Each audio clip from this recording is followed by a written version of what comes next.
아버지. 서울 강남의 한 조용한 카페. 30대 중반의 여성이 떨리는 목소리로 나를 불렀습니다. 내 딸 은혜였습니다. 15년 만에 재회였죠. 저는 2009년 딸이 15살 때 홀로 두만강을 건넜습니다. 그때 은혜는 결핵으로 앓아 누워 있었고 아내는 배급도 끊긴 상황에서 강냉이 죽 한 그릇 구하기도 어려워했습니다. 중국만 다녀오면 약을 구할 수 있어. 곧 돌아올게. 그게 제가 딸에게 한 마지막 약속이었습니다. 하지만 저는 돌아가지 못했습니다. 중국에서 체포 위험에 쫓겨 태국을 거쳐 한국까지 오게 됐고 가족을 데려올 방법을 찾던 중 북한에서는 제가 조국을 배신한 역적이 되어 있었습니다. 은혜는 커피잔을 꼭 쥔 채 저를 똑바로 바라봤습니다. 그 눈빛에는 그리움도 있었지만 15년간 쌓여온 무언가가 더 깊게 자리하고 있었습니다. 아버지. 은혜가 다시 입을 열었습니다. 그때 왜 먼저 탈북했어야 했나요? 카페의 웅성거림이 멈춘 것처럼 느껴졌습니다. 저는 15년 동안 상상했던 재회의 순간이 이럴 줄은 몰랐습니다. 딸의 그 한마디 질문 속에는 제가 떠난 후 그들이 겪었을 15년의 고통이 모두 담겨 있었습니다. 2008년 청진. 저는 무역회사 하급 간부였습니다. 박동무, 오늘 중국 상인들이 수산물 거래하러 온다네. 자네가 안내하게. 상급자의 지시에 저는 고개를 끄덕였습니다. 외화벌이 업무 덕분에 저희 가족은 다른 주민들보다 나은 편이었습니다. 한 달에 한두 번 중국 돈을 받으면 장마당에서 쌀도 사고 은혜가 좋아하는 과자도 사줄 수 있었죠. 아빠, 오늘 뭐 사왔어? 학교에서 돌아온 은혜가 저를 보며 환하게 웃었습니다. 그때만 해도 은혜는 건강했습니다. 반에서 1등을 할 정도로 공부도 잘했고 노래도 잘 불렀죠. 우리 딸, 오늘도 1등 했나? 에이 아빠. 맨날 1등만 하면 재미없잖아. 아내가 저녁을 차리며 웃었습니다. 은혜야, 내 아버지 닮아서 똑똑한 거야. 자랑스러워해라. 그때만 해도 우리는 행복했습니다. 비록 정전으로 하루에 전기가 2~3시간밖에 안 들어왔고 겨울이면 난방도 제대로 안 됐지만 저희 가족은 서로가 있었습니다. 그러던 2009년 초봄, 은혜가 학교에서 쓰러졌습니다. 기침을 너무 심하게 해요. 열도 내리질 않고. 아내의 다급한 목소리에 저는 은혜를 업고 인민병원으로 뛰어갔습니다. 의사는 청진기를 은혜 가슴에 대더니 심각한 표정을 지었습니다. 결핵입니다. 당장 약을 써야 하는데. 지금 병원에 약이 없습니다. 약이 없다니요? 그럼 어떻게 해야 합니까? 장마당에서 구하시든지 아니면 중국에서 구해 오셔야 합니다. 그날부터 저희 가족의 평범했던 일상은 완전히 무너졌습니다. 결핵약 한 통이 당시 북한 돈으로 10만 원. 제 월급의 5배였습니다. 박동무, 다음 주에 중국 출장 가는데 자네가 같이 가게. 상급자의 말에 저는 번뜩 아이디어가 떠올랐습니다. 중국에 가면 약을 구할 수 있다. 아니, 중국 돈만 있으면 장마당에서도 살 수 있다. 하지만 저는 그때 몰랐습니다. 그 중국 출장이 제 인생을, 그리고 가족의 운명을 완전히 바꿔놓을 줄은. 2009년 4월, 저는 회사 상급자와 함께 두만강을 건넜습니다. 정식 출장증을 받고 세관을 통과했죠. 중국 훈춘시. 그곳에서 저는 처음으로 바깥 세상을 봤습니다. 와, 여기가 중국이구나. 상점마다 물건이 가득했고 사람들은 원하는 것을 자유롭게 사고 팔았습니다. 제가 북한에서 한 달 월급으로 겨우 살 수 있는 쌀이 여기선 하루 일당으로 살 수 있었습니다. 박동무, 저기 조선족 식당에서 거래하자네. 업무를 마치고 저는 거래처 사장님께 조심스럽게 물었습니다. 사장님, 혹시 결핵약을 구할 수 있을까요? 결핵약? 그거야 약국 가면 되지. 얼마 안 해. 한 50위안이면 충분해. 50위안. 한국 돈으로 10,000원도 안 되는 돈이었습니다. 그 돈이면 은혜를 살릴 수 있었습니다. 사장님, 제가 여기서 일할 수 있을까요? 딸이 아파서. 조선족 사장님은 잠시 저를 바라보더니 한숨을 쉬었습니다. 아이고, 내가 탈북자를 얼마나 많이 봤는데. 형님, 여기서 일하려면 불법 체류자가 되는 거예요. 잡히면 북송돼요. 아시죠? 머리로는 알았지만 가슴은 다른 말을 했습니다. 은혜를 살려야 한다. 그날 밤 숙소에서 저는 거의 잠을 이루지 못했습니다. 상급자는 코를 골며 자고 있었고 저는 창밖의 훈춘 야경을 바라봤습니다. 돌아가면 은혜는 어떻게 되는 거지? 약도 없이. 다음 날 아침 귀국 수속을 밟는 세관에서 저는 화장실에 간다는 핑계로 자리를 떴습니다. 그리고 뒤돌아보지 않고 뛰었습니다. 박동무, 박동무. 뒤에서 상급자가 저를 부르는 소리가 들렸지만 저는 멈추지 않았습니다. 조선족 식당으로 뛰어간 저는 사장님께 애원했습니다. 사장님, 제발 하루만 숨겨주십시오. 약간만 벌면 곧바로 돌아가겠습니다. 사장님은 난처한 표정을 지었지만 결국 창고 한 편을 내주셨습니다. 일주일만 일해봐요. 그리고 꼭 돌아가세요. 여기 있으면 위험합니다. 하지만 그 일주일이 1년이 됐고 1년이 3년이 됐습니다. 제가 몰랐던 것은 제가 떠난 그날 은혜와 아내에게 무슨 일이 벌어졌는지였습니다. 중국에서의 생활은 생각보다 훨씬 가혹했습니다. 야, 조선놈. 빨리 안 나와. 새벽 5시부터 밤 10시까지 일했습니다. 식당 설거지, 청소, 배달까지. 하루도 쉬지 못했지만 저는 돈을 모았습니다. 은혜의 약값, 가족이 먹을 쌀값, 그리고 언젠가 가족을 데려올 브로커 비용까지. 형님, 북한에 편지 보낼 수 있어요. 브로커 통해서요. 조선족 식당 주방장이 귀띔해줬습니다. 편지를? 정말입니까? 근데 돈이 좀 들어요. 한 번에 300위안. 그것도 도착 보장은 못하고. 300위안이면 제가 보름을 일해야 하는 돈이었지만 저는 주저없이 편지를 썼습니다. 은혜야, 아빠야. 미안하다. 약값 벌고 있어. 조금만 기다려라. 꼭 데리러 갈게. 편지는 보냈지만 답장은 오지 않았습니다. 2010년, 2011년, 2012년. 3년이 흘렀습니다. 형님, 이제 그만 한국 가세요. 여기 있으면 언젠가 잡혀요. 사장님이 걱정스럽게 말했습니다. 실제로 주변 탈북자들이 하나둘씩 중국 공안에 잡혀 북송됐습니다. 사장님, 가족만 데려오면 갈게요. 제발 조금만 더. 그러던 2012년 가을, 한 탈북 브로커가 저를 찾아왔습니다. 박 형님 맞으시죠? 청진에서 온 사람입니다. 네. 청진에서요? 형님 부인이 저한테 연락했어요. 형님 찾으러 돈 들고 저한테 왔다고요. 심장이 멎는 줄 알았습니다. 제 아내가요? 지금 어디 있습니까? 그게. 형님, 앉으세요. 브로커의 얼굴이 심각했습니다. 형님 부인이랑 따님이 작년에 탈북을 시도했어요. 근데 두만강 건너다가 따님이 강에 빠졌어요. 부인은 따님 구하려다가 국경경 비대한테. 무슨 소리입니까? 은혜가 강에 빠졌다고요? 저는 브로커의 옷깃을 붙잡았습니다.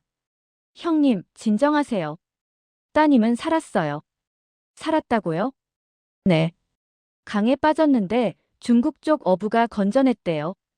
근데 부인은 따님 구하려다 늦게 건너서 북한 경비대한테 잡혔어요. 세상이 무너지는 것 같았습니다. 그럼 제 아내는 지금 어디 있습니까? 집결소 거쳐서 교화소로 갔을 겁니다. 형님 때문에 가족이 탈북했다고 하면. 말을 잇지 못하는 브로커를 보며 저는 모든 것을 이해했습니다. 정치 범수용소. 아내는 제 죄 때문에 그곳에 간 것입니다. 은혜는요? 제 딸은 어디 있습니까? 그게 중국 조선족 가정에서 숨겨졌다는 얘기는 들었는데 정확한 위치는 모릅니다. 제가 수소문해 볼게요. 저는 그날부터 미친 사람처럼 딸을 찾았습니다. 중국 동북 삼성의 조선족 마을을 다 돌아다녔습니다.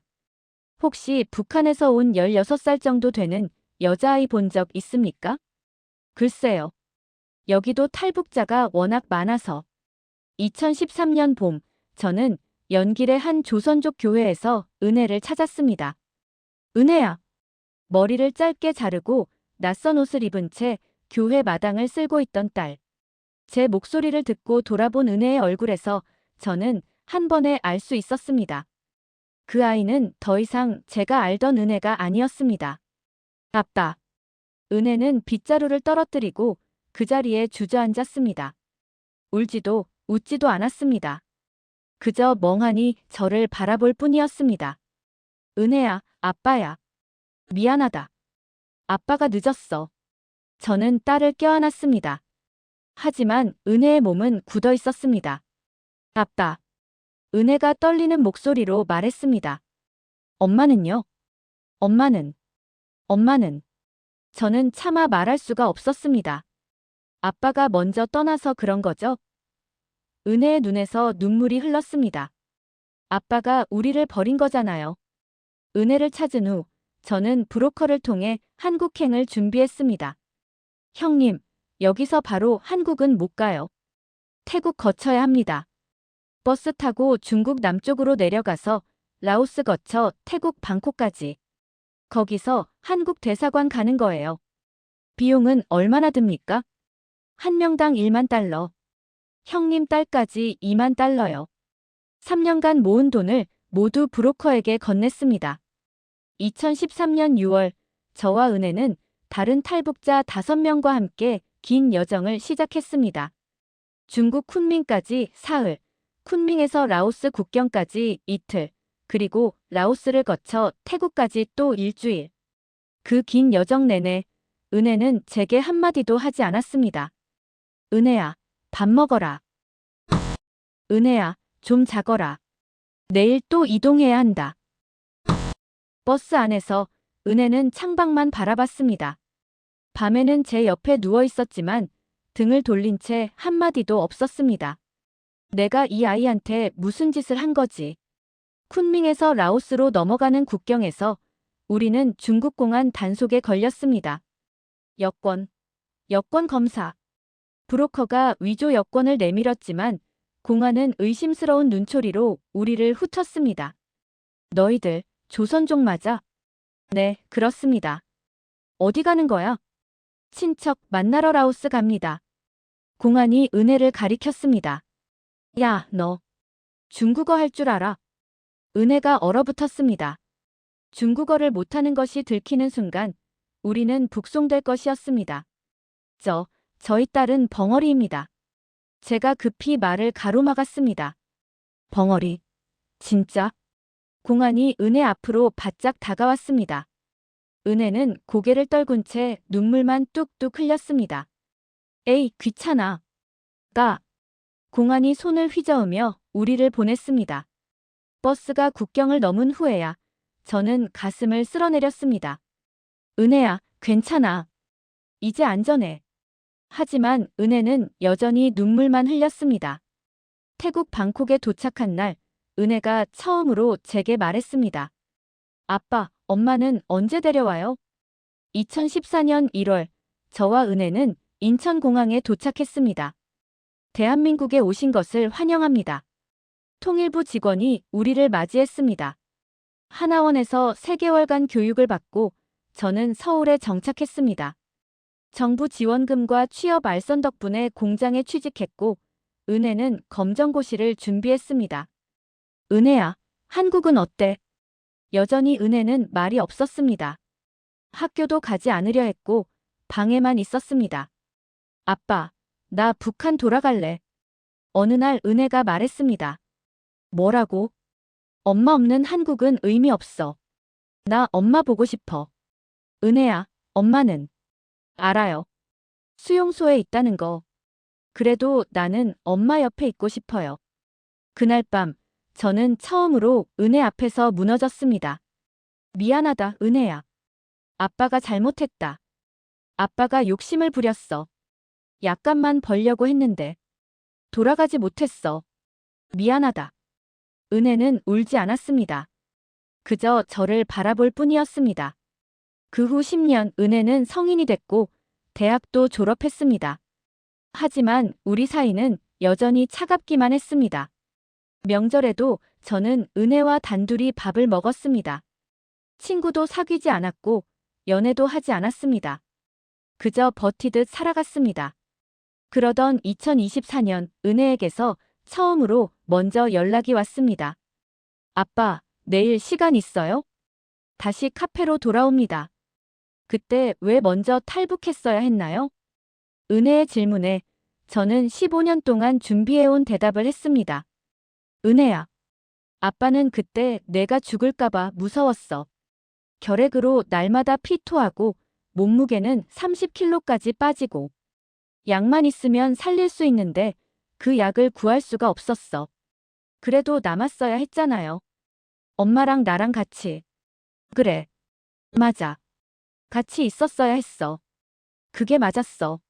저는 고개를 떨구었습니다. 근데 아빠는 겁쟁이야. 내가 죽는 걸 그냥 보고만 있을 자신이 없었어.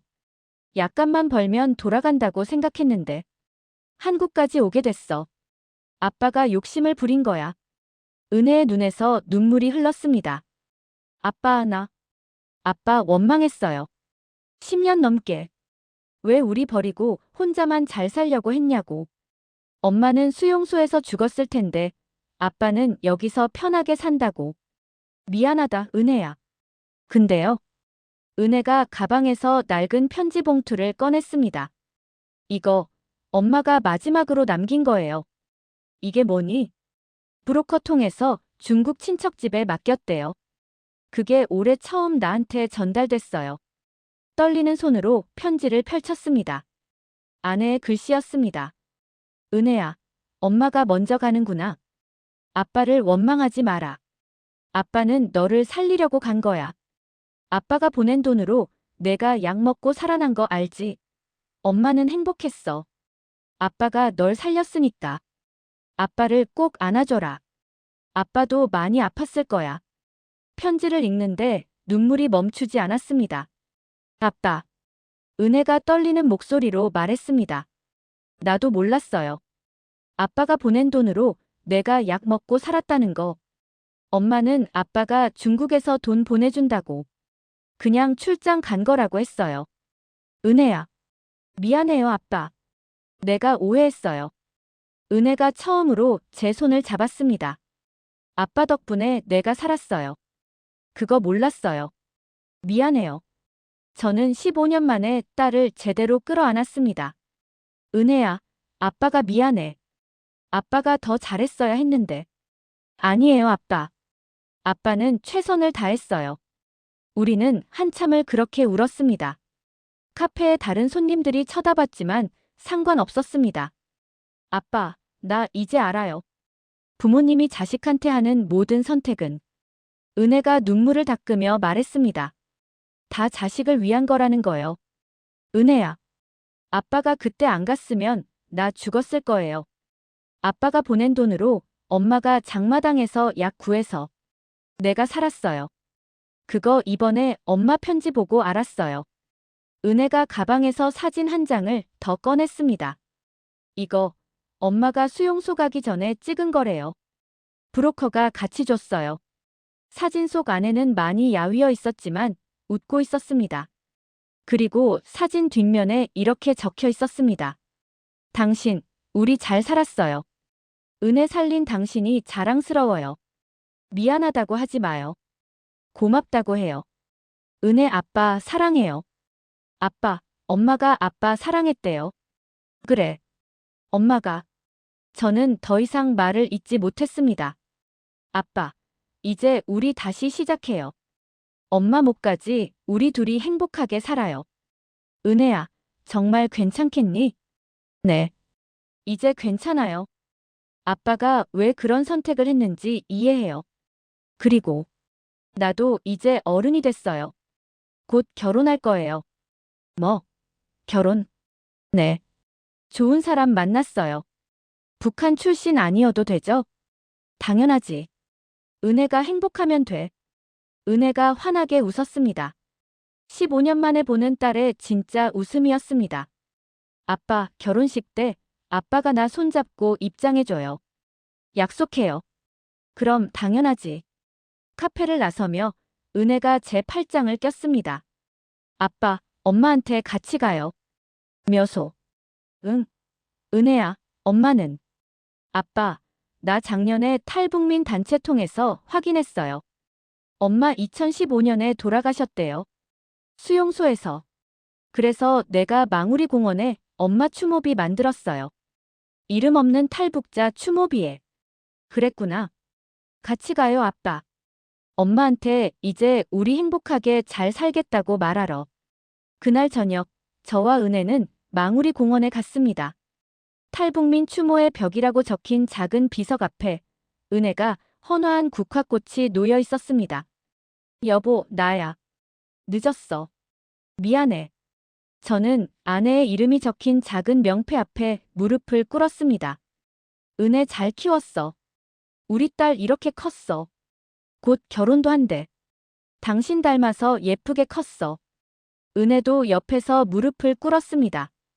엄마, 나 은혜예요. 엄마 보고 싶었어요. 근데 이제 알았어요. 엄마가 왜 아빠 원망하지 말라고 했는지. 아빠가 나 살린 거 알았어요. 고마워요, 엄마. 그리고 미안해요. 아빠한테 못되게 굴어서. 우리는 한참을 그렇게 있었습니다. 해가 지고 저녁 노을이 하늘을 붉게 물들였습니다. 아빠, 이제 가요. 배고파요. 그래, 뭐 먹고 싶은데? 아빠, 엄마가 해주던 그거 먹고 싶어요. 감자전. 감자전? 아빠가 해줄 수 있을까? 할 수 있어요. 같이 만들어요. 이제부터 우리 같이 해요, 아빠. 그래, 같이 하자. 망우리 공원을 나서는데 은혜가 뒤를 돌아보며 손을 흔들었습니다. 엄마, 다음에 또 올게요. 아빠 데리고. 15년간 저를 괴롭혔던 질문. 그때 왜 먼저 탈북했어야 했나요? 이제 저는 압니다. 그 질문에 완벽한 답은 없다는 것을요. 부모는 자식을 위해 최선의 선택을 하지만 그 선택이 항상 옳은 것은 아닙니다. 때로는 살리려고 했던 선택이 더 큰 상처를 주기도 합니다. 하지만 분명한 것은 부모의 모든 선택 뒤에는 사랑이 있다는 것입니다. 제가 두만강을 건넌 건 딸을 살리기 위해서였습니다. 아내가 저를 용서한 건 딸이 살아있다는 것만으로 충분했기 때문입니다. 그리고 은혜가 저를 용서한 건 그 모든 선택의 중심에 가족이 있었다는 걸 깨달았기 때문입니다. 지금 이 글을 보시는 여러분께 묻고 싶습니다. 여러분의 부모님은, 여러분의 자녀는, 혹은 여러분 스스로는 가족을 위해 어떤 선택을 하셨나요? 그 선택이 완벽하지 않았더라도 그 뒤에 사랑이 있었다면 그것만으로 충분합니다. 저는 이제 딸과 함께 엄마의 목까지 행복하게 살아갈 것입니다. 그것이 두만강을 건넌 아내와 수용소에서 떠난 아내가 바랐던 유일한 소원이니까요. 여러분, 오늘 집에 가시면 가족을 꼭 안아주세요. 사랑한다고, 고맙다고 말해주세요. 우리에게 남은 시간은 생각보다 짧으니까요. 저는 2024년 11월 딸의 결혼식에서 딸의 손을 잡고 입장했습니다. 식장 입구에서 은혜가 제게 속삭였습니다. 아빠, 엄마도 보고 있을까요? 그럼 당연하지. 엄마가 가장 좋아하는 자리에서 보고 있을 거야. 고마워요, 아빠. 나 낳아줘서. 그리고 살려줘서. 아니야, 은혜야. 아빠가 고마워. 내가 아빠의 딸로 태어나줘서. 그날, 저는 평생 처음으로 완전한 행복을 느꼈습니다. 15년이 걸렸지만 우리는 결국 가족이 됐습니다.